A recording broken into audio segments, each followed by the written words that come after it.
The Irene Dunn, Fred McMurray Show. Starring Irene Dunn as Susan and Fred McMurray as George.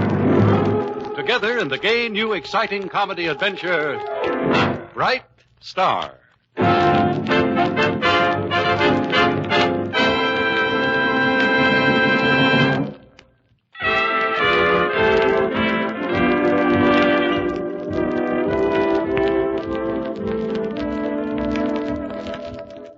The Irene Dunn, Fred McMurray Show, with Irene Dunn playing the role of Susan Armstrong and Fred McMurray as George Harvey, owner and star reporter, respectively, of the Hillsdale Morning Star.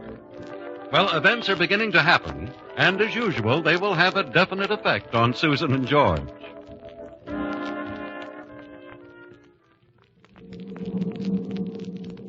Flight 671, Independent Airlines, New York to Los Angeles, calling Hillsdale Airport. Over. Tower, Hillsdale Airport, to Flight 671. Go ahead, 671. Trouble with number 4 engine, Hillsdale. Can you clear me for an emergency landing? Give your position, 671. 25 miles northeast your field. 8,000 feet, but I'm dropping down now. You're cleared for an emergency landing, 671. 10-mile-an-hour west wind. Come in on center runway. Over.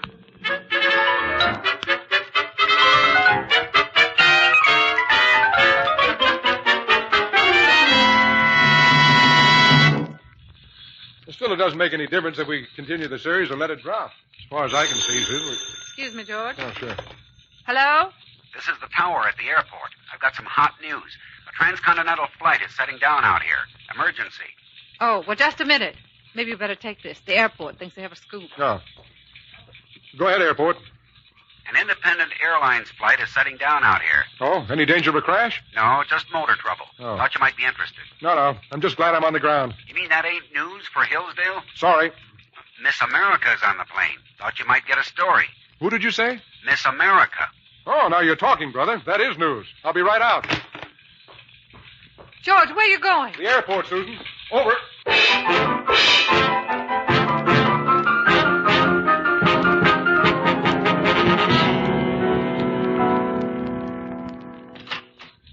You wanted to see me, Susan? Yes, I wanted to see you, Mr. Harvey. Well, that's what I like first thing in the morning. Bright, snappy dialogue.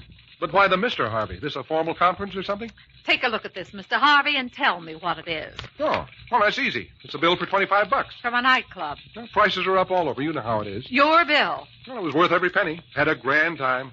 You should have been with us, Susan. I suppose Miss America enjoyed every minute of it. Ah, there's a great kid. Great kid. Celeste Kaczynski, Miss America. What hair. What eyes. What a... Dumb blonde. She's brunette. The Morning Star will not reimburse you for this bill. Oh, now, wait a minute, Susan. You can't do this to me. And why not? In the first place, my reporters have always paid their own entertainment bills, and always will. In the second place, the Morning Star will never pay for entertaining chorus girls. Now, you haven't heard the last of this. Oh, yes, I have. There's the door. Thanks.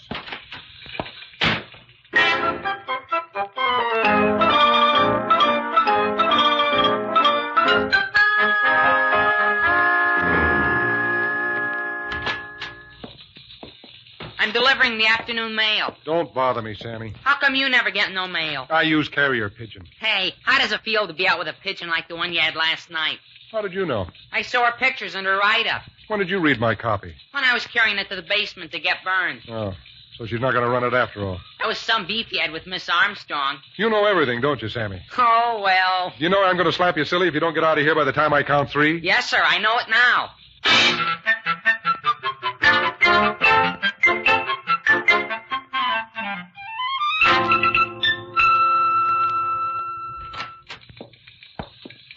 Afternoon mail, Miss Armstrong. Thank you, Sammy. That Harvey guy didn't get none at all. Oh, I dare say. Maybe that's why he wanted to slap me around. He what? He said he was going to slap me silly. That big bully. Picking on a little fellow like you. Remember this, Sammy. You don't have to take a thing from Mr. Harvey. Not a thing. You mean I got the green light to get him told? You certainly have. Why, that man's losing all sense of proportion. Oh, boy, oh, boy, oh, boy. Now, let's see about the mail. What? What's this? We are considering George Harvey for an assignment in our New York office. We would appreciate any confidential information that you, as his present employer, might forward us concerning him. Harold Bell, editor, Acme News Service. Well, of all things. Well. Hello. This is Ned, Susan. Oh, yes, Ned. You can stop worrying about any tax boost on your home. I just came from the assessor's office. As your attorney, I convinced him that any raise at the present time would be completely unjust. All right. Thanks, Ned. What's the matter? You don't sound happy. Ned, I want you to draw up a contract for me. Sure. What kind? I want a contract covering one of my reporters whereby he cannot leave my employ for a period of 1 year. Don't leave him any possible out. Do you understand? Okay. You're the boss. What is his name? George Harvey. Oh. No, it's not what you're thinking. I wasn't even thinking. Well, then start thinking. I want this contract first thing in the morning.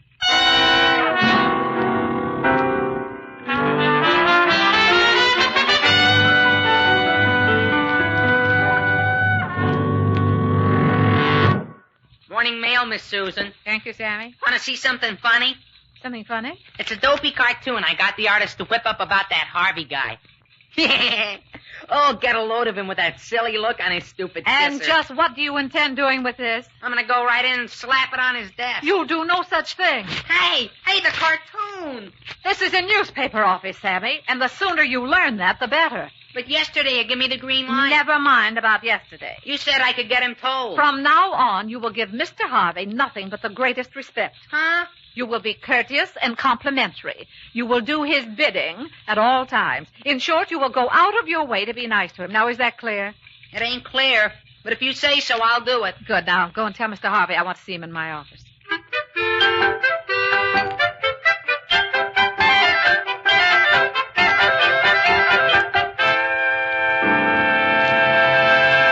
Morning, Mr. Harvey. Huh? Oh, it's you. How did you sleep last night, Mr. Harvey? What? Why? Just wanted to knock you out a good rest, that's all. Are you all right, Sammy? I'm kind of mixed up, but outside of that, I'm all right. What's your bidding? How's that again? I'm ready to do your bidding. Oh. Well, no bidding at the moment, Sammy. Especially since this comes as such a surprise. Yeah, you and me both. Well, I guess that cleans up a neat bit of repartee. Oh, I almost forgot. The big wheel wants to see you in her office. Oh, she does, huh? Well, if you think you heard a big beep yesterday, don't miss this second act. Mr. Harvey, can you go? Yeah, I think so, Sammy. Why? When you come out of her office, it might be a good thing to know.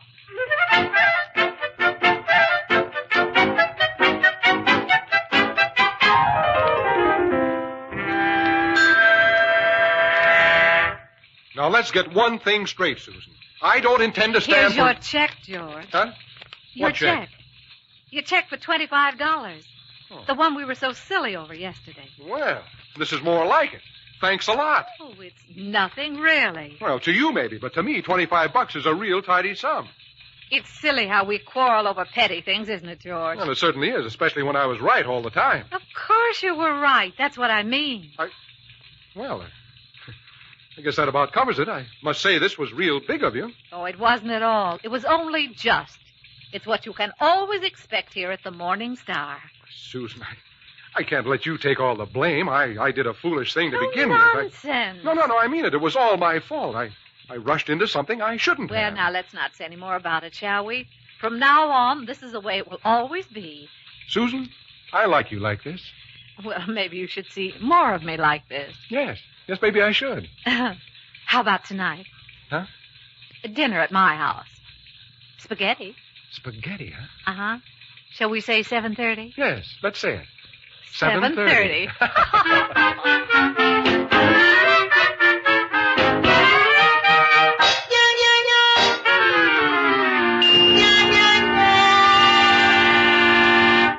The grated cheese for the spaghetti. It's there. The soy sauce for the rice patients. That, too. And the ice cream for the cake a la mode. Yes. Oh, and did you put the chestnuts in the turkey stuffing? Check. The mayonnaise for the salad. Oh, yes. Well, I guess that's about everything. It certainly is. Figure he'll go for the bait tonight? Just what do you mean by that? Pop the question.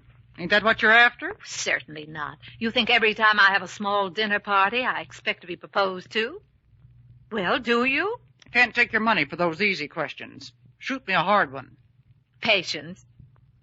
As I told you, tonight's something extra special. I suspected that. So would it be too much trouble to go out of your way a little and be sweet to Mr. Harvey?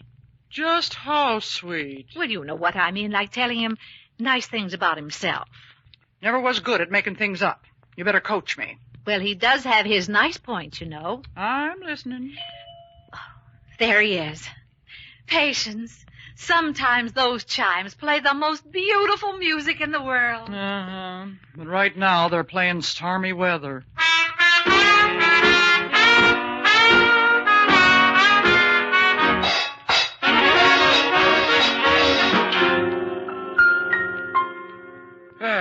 You know, Susan, maybe I should pinch myself. Why? No, just to be sure I'm not dreaming. A dinner that was out of this world, your piano music, the two of us, and no arguments. Heaven couldn't have anything on this. Heaven is sometimes nearer than we think, George. Everybody's been so wonderful. Down at the paper, here. You know, maybe I'm just beginning to get what I deserve. Well, of course you are, George. And I've got something else here that you deserve. No kidding. What is it? Well, never mind what it is. Just sign on the dotted line. Yeah. Whereas the party of the first part and the party of the second part and the next. Hey, this is a contract. Well, of course. Oh, but it's for one whole year. Yes, and a raise in salary. You noticed that. Well, I certainly did, but why? Little reporters like me don't rate these things. But from now on, you're a big reporter. Oh. There are big things ahead for the Morning Star, and you should be a part of those things. Big things, huh? Well, yes, indeed. So just sign it, George. Well, maybe we should add one clause before I sign. What clause? Well, just an expense account for me in pursuit of my duties. Well, of course, sure. Just write it in. Yes, sir. There. Now, my signature. There you are. Thank you, George, so much. Well, thank you. And now that I've signed, it's only fair to tell you that you went to a lot of trouble for nothing. I had no intention of leaving, ever. Oh, well, you can never tell about those things, and now this makes it official. And now, Susan, how about that game of canasta? Canasta? Oh, I'm sorry, George, but I do have a headache. Perhaps I'd better rest and some other night, huh? Oh, but you look all right. Yes, I know. I always do. It's embarrassing. You don't seem to be suffering any. No, but I am, really. Susan, did I do something wrong? Well, of course not. Now, you just run along like a good boy. Okay, if that's the way you want it. Well, now, what in the world's that for? Well, Sammy told me this might come in handy, and brother, he was right.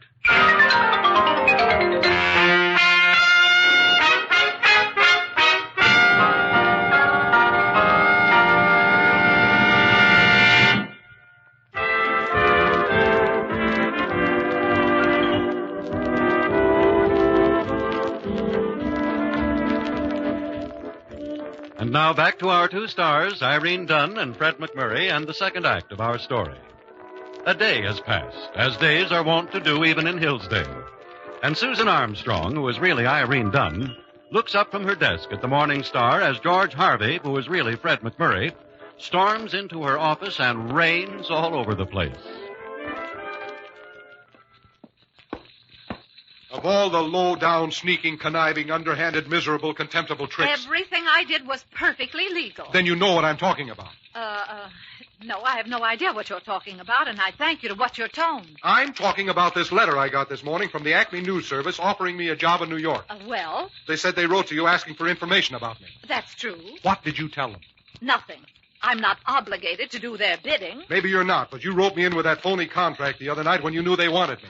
Susan, how could you do such a thing to me? You might take a little personal gratification from the fact that the paper needed you enough to offer you a contract. The Morning Star needed me. Why, a moron could write for this sheet. Perhaps you're right. I'd suggest that the moron retire to his office and start writing. Susan, I'm warning you. You can't get away with this. Ha! I'll break this contract if it's the last thing I ever do. I'm busy, Mr. Harvey. You sure are. Busy like the little bee in the fable. Well, we'll see who gets stung in the end. Please remember, you're speaking to a lady. You want to bet?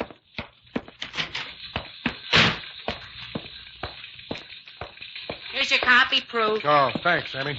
It might interest you to know that I slept quite well last night. Who cares, bird brain? The honeymoon's over. Well, I'll be...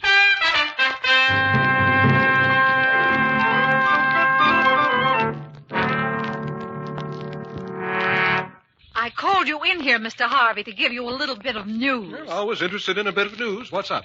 Yesterday, we had a fire in Hillsdale that destroyed 3 buildings and endangered 4 more. Yeah, I know. I was there. Oh, were you really? Well, one would scarcely think so from the paragraph and a half you turned in. Well, what did you expect? The great American novel? I covered the bank robbery and wrote it up to the hilt. 2 paragraphs. And that was padding it. The first bank robbery in Hillsdale in 45 years. Probably took the bank that long to get $5 grand together. You don't like this town, do you? Oh, frankly, no. Well, that's too bad. You'll be stuck in Hillsdale for another year, and I'd hate to see you unhappy so long. So long, Susan. I didn't dismiss you. Well, that's all right. I'm a self-starter. So long.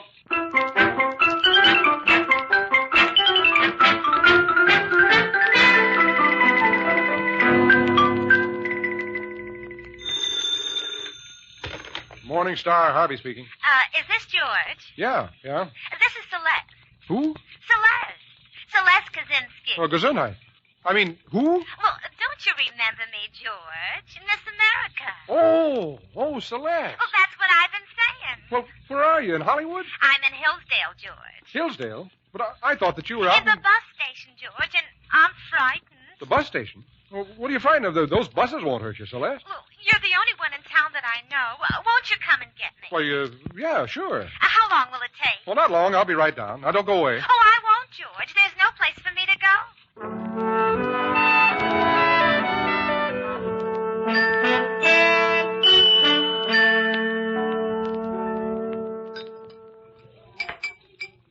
That's all right, Celeste. Go right ahead. Eat all you want. I'm almost ashamed of myself, but I couldn't eat on the bus all the way from California. Is that so? If I got out with the crowd to get something to eat, I was afraid I'd lose my seat. Oh, but why did you come back on the bus? Silly, the planes don't stop in Hillsdale, only when they're forced down. Like the other time when we met. Remember that, George? Oh, yes. But why did you come back here at all?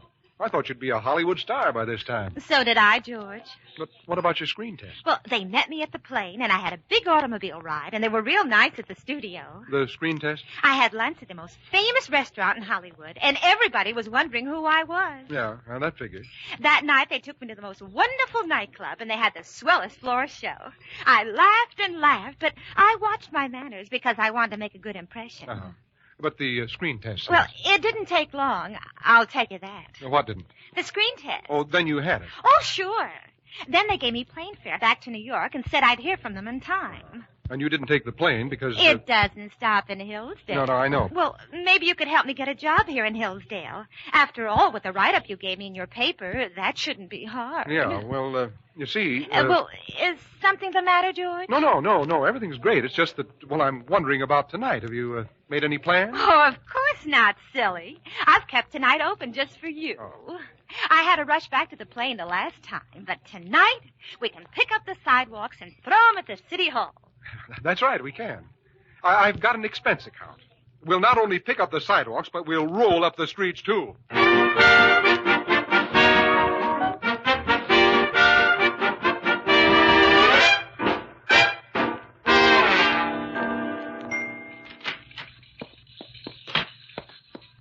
Well, good afternoon. Did you wish to see me? That's the last thing I'd wish. Care to look around my office? So you did it again. Well, I do quite a few things. To what specifically do you refer? This nightclub bill for $55.35. Oh, that. Had a grand time, grand. Celeste is back, you know. Miss America. Remember? Remember what I told you before? Remember the contract? Expense account and everything? It's all legal. And this 3-column spread, what exactly is the meaning of this? Oh, that. The greatest human interest story the sheet ever ran. Beautiful girl spurned by Hollywood, flies across country for a screen test. Great test, but no contract. So, she flopped out in Hollywood. Well, I wouldn't say that. She didn't have a chance, really. And now she's come back to her prize sucker. Meaning? I suppose you'll get married and become Mr. America. Well, we hadn't planned that far ahead, but it's an idea. I'm not bad in trunks, you know. Well, speaking of trunks, you can pack yours right now. Oh, sounds like a distant assignment. India? See this contract? Ours? Watch closely. And that means... You're fired. Through. Washed up. Now get out and go to your Miss America. Go to New York. Go anywhere. But get out of here and don't you dare come back. You know something? That's the best advice you ever gave me. As a matter of fact, I planned the afternoon and evening with Celeste. Well, what are you waiting for? No. You go first. I'm not taking any chances. Ha! Get me Harold Bell, please. Acme News Service, New York. Now, that's right. Yeah, I'll hang on. Hello? Oh, Mr. Bell? Yeah. This is George Harvey of the Hillsdale Morning Star. Who? George Harvey. You wrote me a couple of days ago about a job in your staff. Well, I'm ready to leave now. Sorry, that was a rush assignment. You didn't answer. The job's filled. Oh, but, Mr. Bell, Yeah? well, nothing. Nothing. Thanks very much.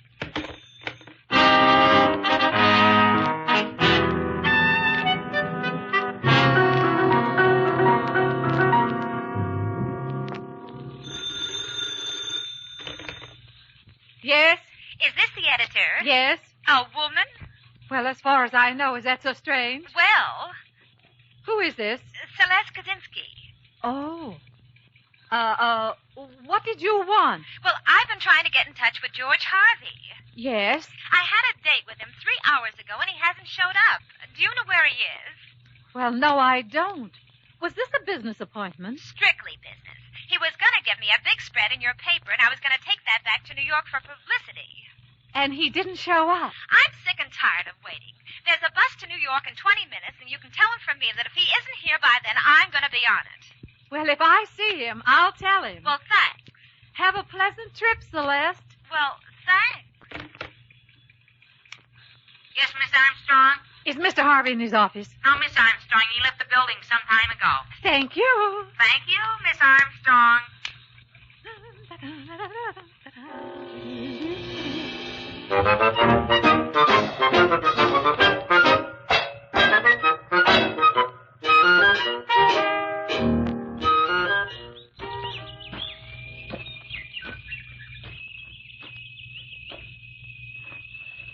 Oh, bag of peanuts, I guess.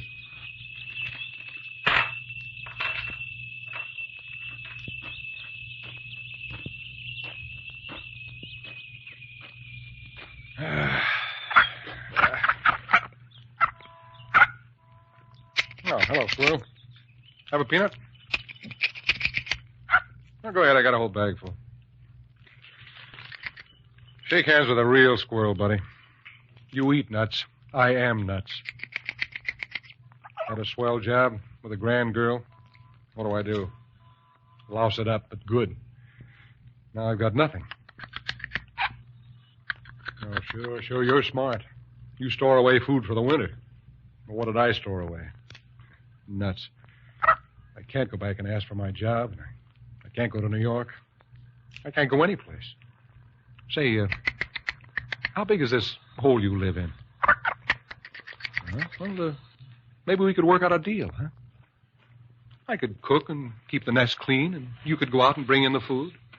We could at least try it for a while, and if it didn't work, why... Hello, George. Oh. Susan. Someone I know? Oh, a third cousin of mine, once removed. Sit down, won't you? Thanks. I thought you might be here. Oh, I came early to get a lease on this bench for the winter. Well, there goes the bus to New York. Yeah. Funny, but I thought I saw someone waving from the bus. Oh, well, people always wave from buses. Know anybody going to New York? Oh. There was a time when you were thinking about New York. Oh, who cares about New York? Ever think of working for the Morning Star? Yeah, yes. Great little paper. Ever try? No soap. Tough editor. Oh, she's not so tough. Oh, you know her? I do now. Well, maybe you could put in a good word, huh? Maybe I did. What did the editor say? Tell him to report tomorrow. Susan. Yes, George. Oh, you. Never mind about the deal we had. You can come and bunk with me at the Morning Star. You mean a squirrel on the paper? Oh, you'll get used to it. You always have.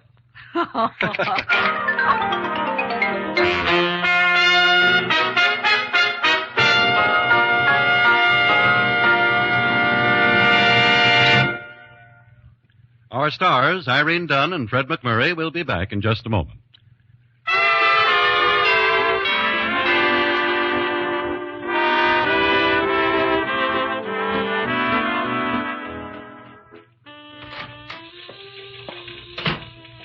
Yes, George.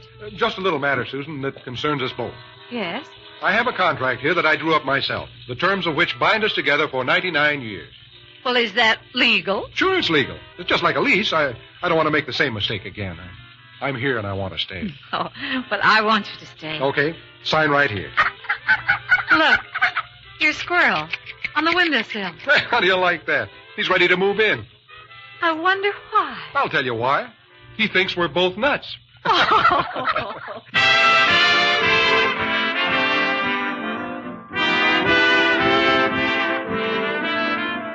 Irene Dunn and Fred McMurray will be back next week in another exciting comedy adventure in the gay new series, Bright Star. This is Harry Von Zell inviting you to join us then.